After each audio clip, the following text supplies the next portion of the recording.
गांव के पास एक घना जंगल था जिसके बारे में कई रहस्यमयी कहानियां प्रचलित थीं।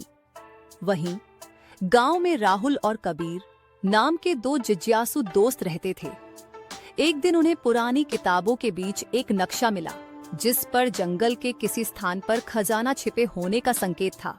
दोनों का उत्साह बढ़ गया और वे अगले दिन ही खजाना खोजने निकल पड़े। राहुल और कबीर जंगल में घुसते ही रोमांच से भर गए। दोनों का उत्साह बढ़ गया और वे अगले दिन ही खजाना खोजने निकल पड़े। राहुल और कबीर जंगल में घुसते ही रोमांच से भर गए। रास्ते में उन्हें एक बूढ़े साधु मिले जो ध्यान में बैठे थे। साधु ने उनसे पूछा, तुम दोनों इस जंगल में क्या ढूंढ रहे हो?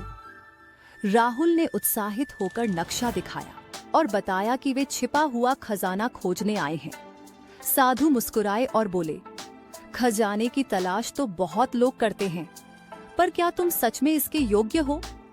कबीर ने झट से जवाब दिया, हम मेहनती हैं और किसी भी चुनौती का सामना कर सकते हैं। साधु ने सिर हिलाया और उन्हें आगे बढ़ने दिया। जंगल में आगे बढ़ते ही मुश्किलें बढ़ने लगीं। कांटों से भरे रास्ते, गहरी खाई और भटकने का डर। लेकिन दोनों दोस्तों ने हिम्मत नहीं हारी। चलते चलते वे एक गुफा तक पहुंचे जहां नक्शे के अनुसार खजाना छिपा था।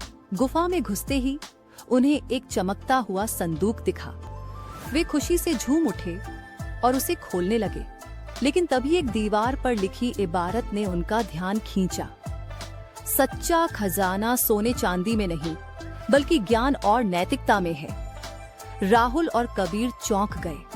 उन्होंने संदूक खोला तो उसमें से सिर्फ कुछ पुरानी किताबें और एक पत्र मिला।